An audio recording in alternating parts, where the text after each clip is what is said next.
Hello everyone, বিয়ে বাড়ির রাতে মিনি ব্লগ হচ্ছে পার্ট 2। আমি তোমাকে দেখিয়ে দিলাম যেটা হচ্ছে পার্ট 2। এখানে হচ্ছে ড্রোন ক্যামেরায় বরের শ্যুট হচ্ছে, মানে ফটো খেঁচা হচ্ছে।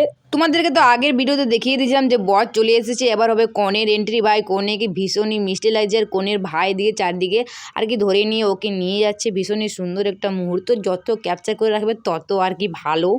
তো এদিকে কিন্তু দেখতেই পাচ্ছ বরে আর কি হাত তুলে এখন নিজের বউকে স্টেজে চাপাবে। এখানে সুন্দরভাবে প্রপোজ করা হলো। ভাই একটা কথা আমার ভীষণই হাসি পাচ্ছে, বরকে কতবার করে বলা হলো যে তুমি হাঁটু গাদা দিয়ে প্রপোজটা করো, কিন্তু করছেই না, লাস্ট ওকে করতেই হলো। বিষয়টা কীরকম হলো না, যে প্রথমে যদি করে তো কত না ভালো হতো। যাকে সুন্দরভাবে আছে মালা বদল হয়ে গেল, বিয়ের মুহূর্তটা কতটাই না সুন্দর। তো এদিকে কিন্তু মালা বদলের পর সবাই বলছে বরের পাছেও নমস্কার করতে, কিন্তু দেখো বরে প্রথমে নিজেকে আশীর্বাদ দিবে, তারপর ওর বউকে। ভাই হাস্যকর একটা বিষয় হয়েছে, সবাই কিন্তু ভীষণই মজা পেয়েছে। এদিকে কিন্তু প্রচণ্ড পরিমাণে ভিড় দেখতেই পাচ্ছে, আমার চারপাশে সবাই আর কি দেখছে এদের কাণ্ড বলতে সবকিছু মজার একটা মুহূর্ত। তারপরে সবার কাছে হাত জোর করে নমস্কার করে একটা পোজ দিচ্ছিল, তাই আমি একটুখানি আশীর্বাদ দিয়ে দিলাম। তো যাই হোক, এই ছিল সুন্দর একটা মিনি ব্লগ। কেমন লাগলো অবশ্যই কমেন্টে জানাও। এখন ভীষণই রাত হয়ে গেছে, তাই আমি যাবো শুতে। ভাই খাওয়া দাওয়া ভীষণই সুন্দর হয়েছিল, যেটা আমি ভিডিও করতে পারিনি।